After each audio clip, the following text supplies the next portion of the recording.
Hi, my name's Andrew, and this is the thought for the day.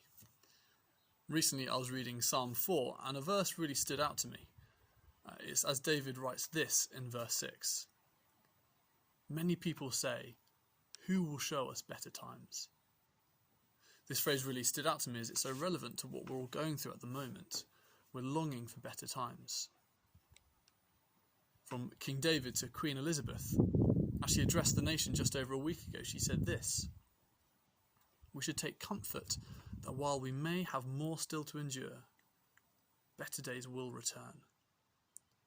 As we continue in this lockdown, lacking social contact, for many people, uncertain finances, fear of losing our health or loved ones, that's the hope that many people are holding on to, that better days will come back.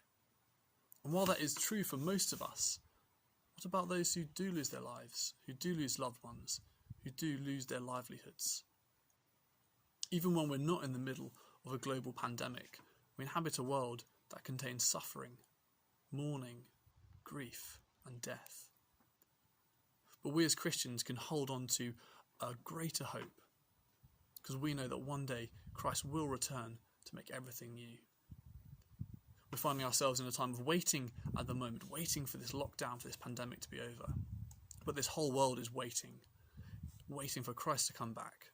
And as the Apostle John writes in the book of Revelation, to see a world ushered in with no more pain, no more suffering, and no more death, because Christ is coming to make everything new. So as we continue to endure through this time, I pray that we who are followers of Jesus can see this experience as a pointer to the bigger picture. We are waiting for this whole world to be rid of suffering and pain and death when Christ comes again.